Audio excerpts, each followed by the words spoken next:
Hello,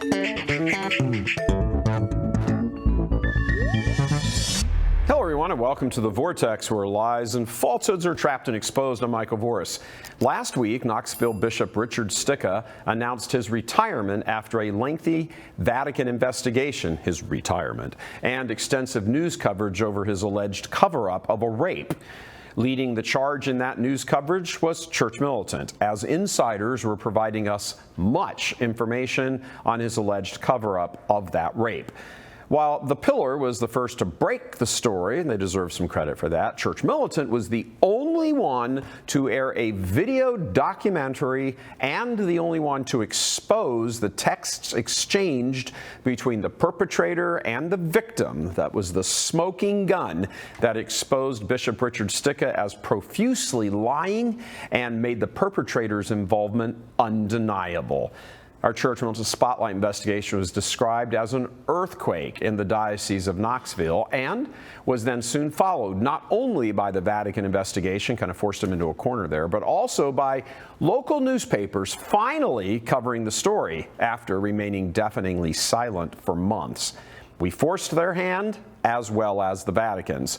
In a despicable move, Stika actually flipped the script, flipped the story, and said the victim was the aggressor, a position that once again too many Catholics were willing to accept solely because, well, the bishop said it and he's a bishop. Some people never learn because accepting the facts destabilizes their world. Tribe or truth, as they say, and that happens all over the church, including in rad-trad circles as well, who are now being massively embarrassed in story after story after story, where they chose the wrong side simply because of the Latin Mass. Their narrow worldview cannot accept that TLM priests and bishops can also be scoundrels. And for those in the trad media, your credibility is beyond shot. Church Militant has been correct in every single case we have reported on regarding the evil present among some in the trad community, just as we were right in the Stika case. And we're right on these cases because of how we go about doing business. And again, for too many, they choose tribe over truth. We don't do that here. An anti-Catholic position, if there ever was one. More on all that in a later Vortex. Back to Stika. We're now going to play for you part one of our investigation, which helped result in him no longer being the bishop in Knoxville. First of all, thank you for all of your continued financial support because it allows us to do work like this. Part two will be linked down below. Click on that whenever you want to watch the rest of it. Excellent reporting.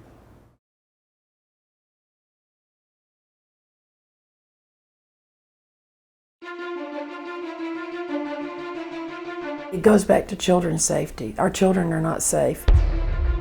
I think Rome will have to make the decision to remove him. Bishop Stika, in my opinion, does not begin an investigation until he can control that investigation. They can't speak out, obviously, because they feel there would be retaliation. The Pope should remove him.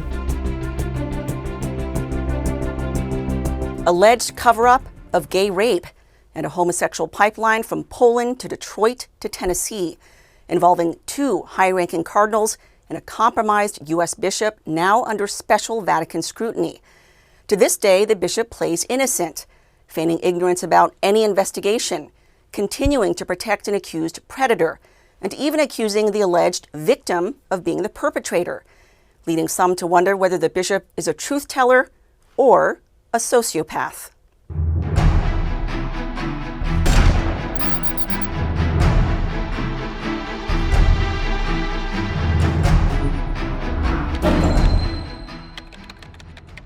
Join us on this edition of Inside the Diocese of Knoxville. And I remember phone was calling and it was the number from Knoxville, Tennessee. You can call me at 8 p.m. And I answered this phone and on the other side was, "Hello, this is Bishop Stika from the Diocese of Knoxville. How are you doing?"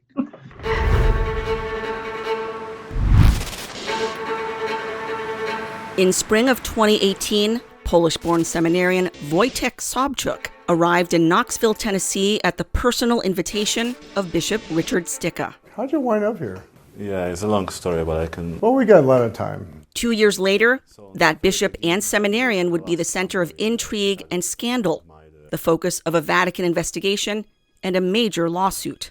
This lawsuit seeks to hold Stika and the diocese accountable for their role in facilitating Sobchuk's abuse of Doe, intimidating Doe into silence and defaming Doe to protect their public image.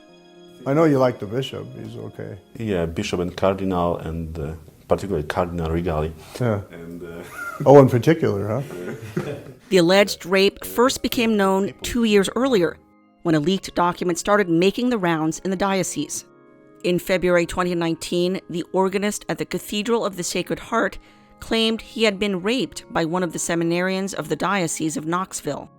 That accused seminarian was Sobchuk, who started the semester living in the rectory of the cathedral, but soon moved in to live with Stika and Cardinal Justin Rigali at the bishop's $825,000 residence. That residence, now worth $1 million, is located in an upscale neighborhood in West Knoxville, where Stika has lived with Rigali since 2011. Sobchuk first went to live there at the invitation of the bishop in February 2019 and stayed for 2 years, even as he was accused by multiple men of sexual misconduct.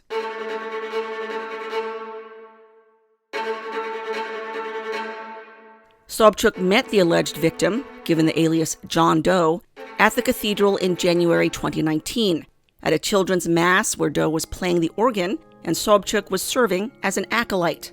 Sobchuk wanted to meet Doe, saying he liked his playing on the organ and had shared musical interests. They went to dinner, where Sobchuk confessed he's gay. Doe, who is not a Catholic and is homosexual, quote, felt bad for Sobchuk and wanted to be supportive. They became fast friends, and at times it became more than platonic. According to the lawsuit, Doe was pressured into brief sexual touching and oral sex on isolated occasions. Doe did not feel particularly attracted to Sobchuk and was not interested in a sexual relationship with someone so forceful and aggressive. Doe alleges in the lawsuit that Sobchuk insisted on anal sex, but Doe repeatedly refused. Doe asserts Sobchuk became obsessed with him, sending him hundreds of text messages in broken English. Honey, I love you. I just want to say, have good night. Honey, I'm missing your warmth and touch. I'm just waiting from yesterday to see my love. That's all. You should be happy that someone is waiting for your voice or text. I really appreciate every time when we can spend together. Really. I want to hug you, and not only hug. I have day off, honey, and I want to spend it with you. Is it bad? He would even text him pictures of Stika's dogs from the bishop's residence. It got to the point where Doe had to tell Sobchuk repeatedly to back off. Okay, I'll be direct. You're being too pushy, and I need time for myself. If you can't understand that, then too bad. I understand. I told you. I really understand. You always say you understand, but then you don't follow through on the understanding. Just don't be so pushy with me. It's always been the biggest turnoff for me. I know. I'm really sorry, my honey.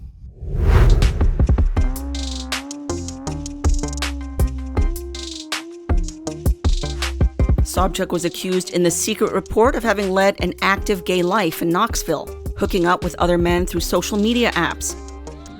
From the leaked document, Sobchuk used Grindr to solicit for sex. He would log on to Grindr with a blank profile, connect with someone, text back and forth until he was sure they were not Catholic and did not know him, switch to Instagram and send a headshot, arrange a meeting, and then have sex with them. One of the most stunning allegations to emerge from all this is that Sobchuk accessed the gay hookup app hundreds of times from the bishop's residence, and that he even brought his sexual partners there. Here are a few shirtless photos of Sobchuk texted from his phone. The background clearly shows these are taken from the bishop's residence. All of Sobchuk's reported Grindr activity took place on his phone, owned by the diocese. That phone was examined by the diocese during its investigation, so it has all of this information, information it has never released to the public. According to financial documents obtained by The Pillar, the Knoxville Diocese paid Sobchuk's monthly cell phone bill from 2018 until 2020. The diocese also reimbursed Sobchuk nearly $30,000 during that period for travel, car repair, birthday expenses, and other expenditures. The report has led to further outrage from local clergy. Sobchuk continued his sexual aggression towards Doe, even as Doe rebuffed him. Bishop Stika was reportedly aware of Sobchuk's attraction to Doe, taking a sudden interest in him, and out of the blue, even leaving a voicemail for him in late January. Hey, this is Bishop Stika. Vortex tells me you're a good guy. So I told him, let's go out to dinner some night. That would be great. And the other question is, he tells me that you like presidential history. There was a man, unelected, who was the acting president of the United States for one day. Do you know his name and what state he was from? Let's see how you do on that one. All right, thanks. On the night of February 5th, 2019, Sobchuk finally saw his chance and made his move. Driving over to Doe's place in a diocesan-owned car, the two had dinner, where Sobchuk gave him alcohol. He then used twisted theology to justify having sex, saying Sobchuk was touched by God and that Doe should, quote, offer a sacrifice of his own by having sex with Sobchuk. Sobchuk, despite Doe's protests, then pushed Doe to the bed in a prone position, pinned him down, and forcibly, painfully, anally raped him. The lawsuit goes on to note, Doe bled for 3 days after the rape. A February 10th text confirms Doe reported his rape to a colleague and asked for advice. I told him that he was too forceful with me and I didn't like it. He said that I was wrong and that he has never been forceful with me. After the alleged rape, Sobchuk began stalking the victim, sending numerous text messages pleading to meet with him. Just 2 days after the reported assault, the victim received a strange gift from the bishop. It was weird. He came searching for me and went to the choir loft and gave me a very expensive Roman missal, probably about $200, and it had a note from the bishop saying, "Stay always close to the Lord."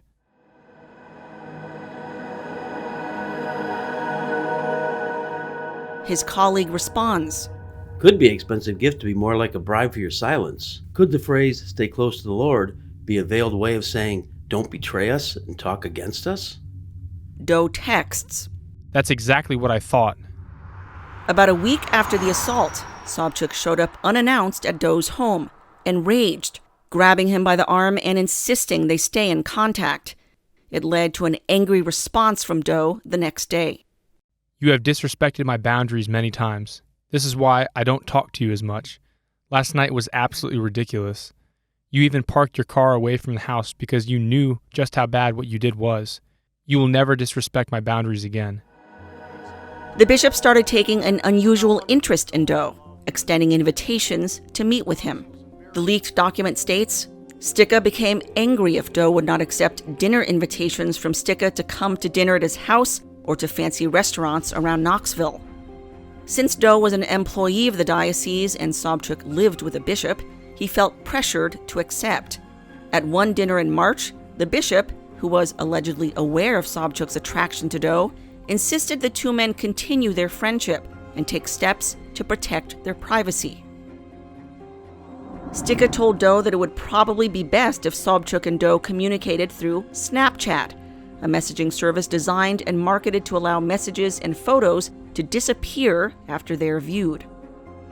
According to Sobchuk, the bishop even offered to pay expenses for Sobchuk to vacation with Doe.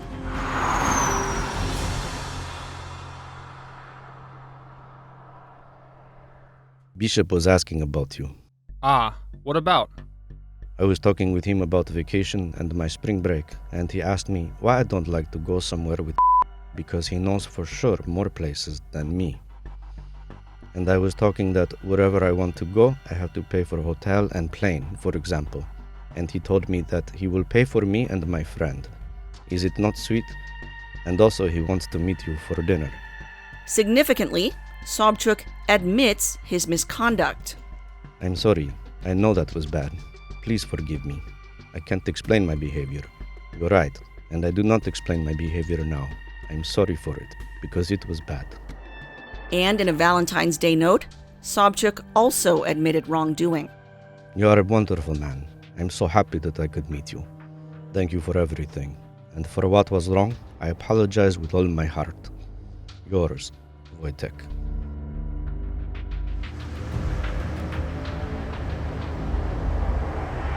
The victim reported his assault to police in late February, but police told him it would be a he said, that the church would come after him and he'd lose his job.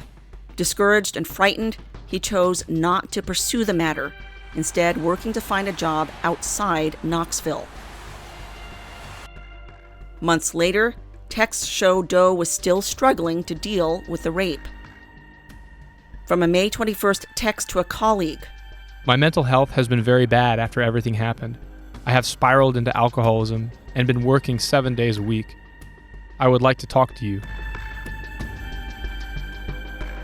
The rape was finally reported to the diocese in August 2019 by an employee Doe had confided in. But the rape wasn't the only complaint against Sobchuk known by Stika. At least 3 Knoxville seminarians accused him of sexual misconduct. What's more, Sobchuk came to Knoxville with a track record of abuse allegations.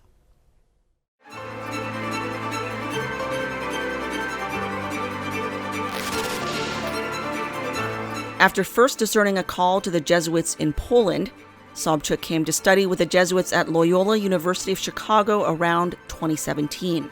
According to the lawsuit, he was removed from the Jesuit novitiate program for sexual misconduct. He then went to study at Saints Cyril and Methodius Seminary in Orchard Lake, Michigan, just north of Detroit. There he became president of the student body.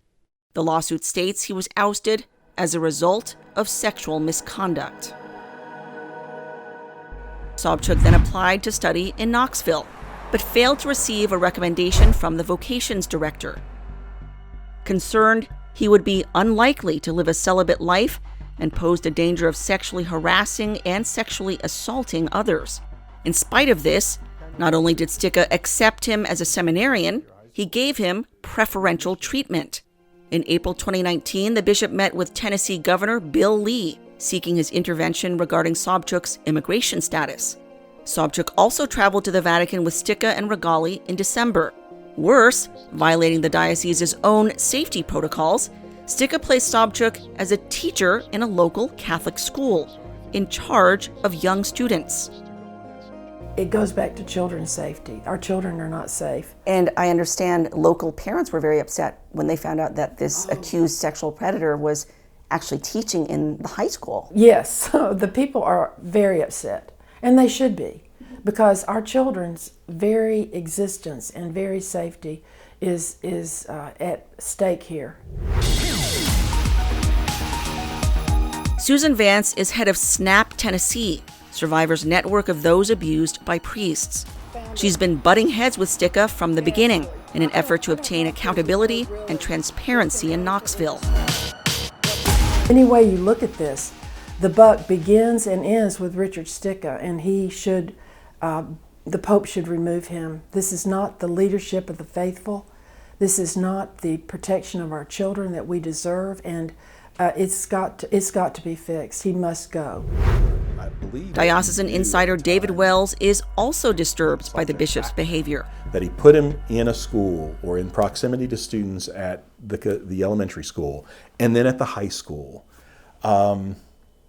They are outraged over that. Wells is former director of religious education at the cathedral, who quit in disgust after learning of Bishop Stika's cover-up. He personally knows Sobchuk's accuser. So I knew the victim before I left the cathedral. He reached out to me through social media and revealed his identity to me. And I thought, oh my gosh, this is now somebody I know. This isn't just a nameless, faceless John Doe. This is somebody I know and who I would believe if they came to me with allegations. So you believe he is credible? I do believe is credible. Long before the rape allegation, Wells was suspicious of Stika's relationship with Sobchuk. I'd seen that type of behavior with Stika previously, where there was a young adult that he was spending a lot of time and attention on. I don't think there was anything inappropriate that was going on, but for the bishop, being an employer, being, in that role, to have such a personal relationship, even a personal friendship, and perhaps even more than just a friendship, like a deep, close friendship, that seemed to be crossing some, professional boundaries there. But it wasn't just Chicago or Detroit where Sobchuk had misconduct allegations. He was also kicked out of an Indiana seminary for the same.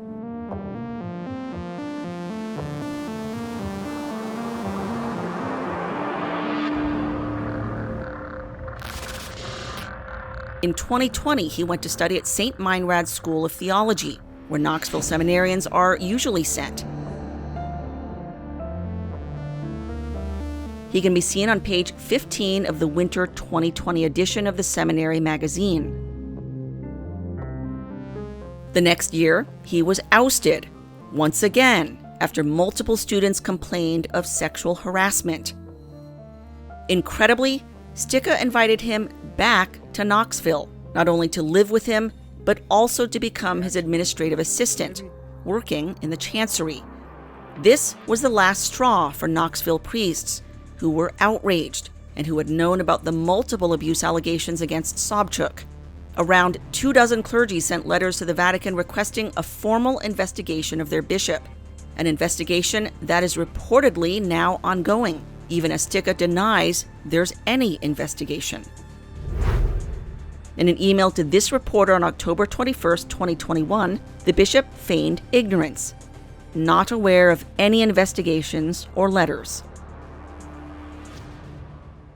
Stika has been denying outright that there's been any investigation about him at all. Is he just lying? Yes, he is very good at that. I'm sorry. The bishop is even claiming the accuser is the perpetrator. In a November 11th email to this reporter, referring to the leaked 2020 document, he wrote, "Former seminarian was a victim of one anonymous posting that went viral. It had to do apparently with a man who groomed him. The man was 7 years older." Stika has repeatedly made the claim that Doe raped Sobchuk. Knowing Sobchuk, knowing the victim, I don't see physically how that would have been possible for the victim to overpower Sobchuk. Is Sobchuk bigger than the Yes. victim? Yeah. Okay. Yeah. Okay. So that strains credulity. It's one of the reasons Doe is suing the bishop for defamation. A July 6, 2019 text from Sobchuk further undermines claims that Doe was the aggressor, instead showing Sobchuk not only fawning over Doe, but revealing the power he has over the bishop. You're the best person I ever met. This is everything that I can say. Please be assured about it. And if someone will tell you that you are a bad pianist or average musician, tell me who. I will go tomorrow to say something to Small Bishop Pet became Angry Pet, and when Pet will bite, it will hurt. Is back. Is here. Wild Bishop's Pet. Prince of Poland. In comments to the website The Pillar in April 2021, Stika doubled down on Sobchuk's alleged innocence, minimizing his misconduct as nothing more than boundary violations which have now been explained, adding that he was satisfied the concern was baseless.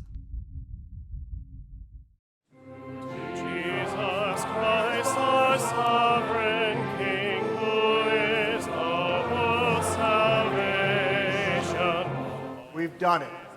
It would later be revealed Stika had obstructed the 2019 investigation into Sobchuk's misconduct. Stika kicked out the diocesan chosen investigator, an experienced law enforcement official trying to get to the bottom of the story, because, quote, he was asking a lot of questions. Stika replaced him with a more sympathetic Knoxville Catholic named Chris Manning, whose son was baptized by Stika. Total sham. He had a very good investigator hired by the review board, fired him, said he was over the hill, incompetent. He was asking too many questions. Yes, exactly what an investigator should do is ask questions. So Bishop Stika, in my opinion, and this is my opinion, does not involve or begin an investigation until he can control that investigation from start to finish. While Manning interviewed Sobchak, incredibly, he never interviewed his alleged victim. Neither did he interview the 3 seminarians who had lodged complaints against Sobchak. Does it strike you as slightly outrageous that they didn't even bother interviewing the actual alleged victim himself? It does. I don't see how you can do an investigation without hearing from all parties who are involved. If he is expelled from seminary for sexually assaulting other seminarians, and you're only going to listen to his side of that story, and you're prohibited from investigating or talking to anyone at the seminary, that's not an investigation. That's kind of, a foregone conclusion. Mm-hmm. So do you think the investigation was a sham? Yeah, if that is exactly what happened, I believe it was. Among the complaints submitted to Rome by clergy was the claim Stika had threatened a priest who was looking into the story. They are afraid, they're discouraged. They hoped that Rome would investigate this and that there would be some action, but the longer that it has dragged out without any resolution, the less hope they have. They're feeling beaten down over all of this, and they feel like they can't speak out, obviously, because they feel there would be retaliation. While Stika denies he's threatened anyone, he has a track record of intimidating whistleblowers.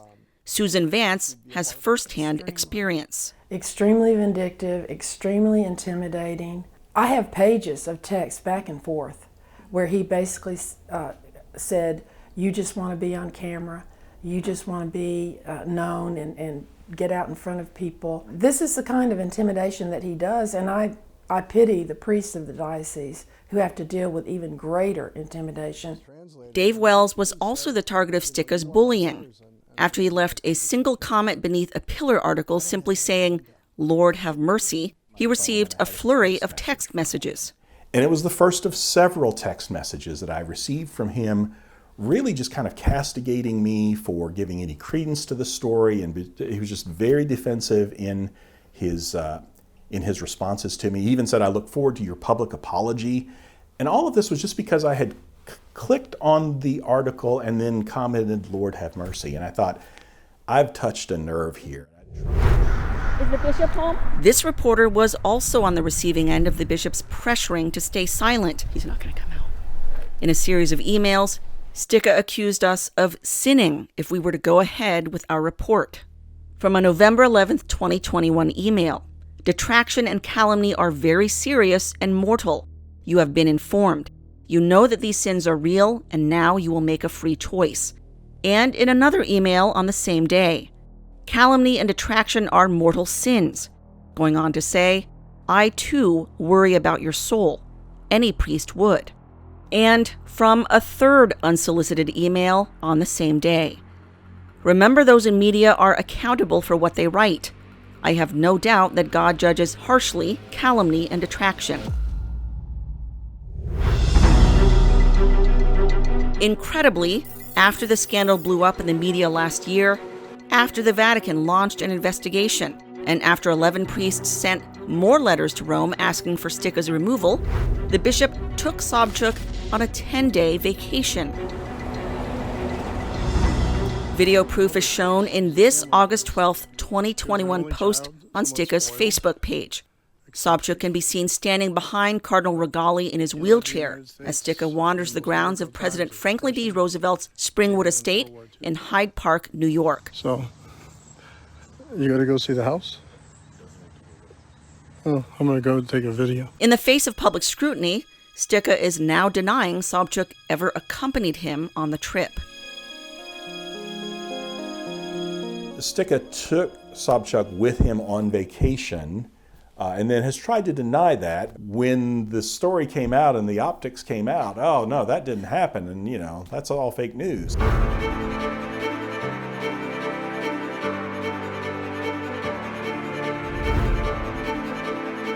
A Polish seminary in Detroit plays a key role in all of this, along with one of the highest-ranked Vatican cardinals in the world.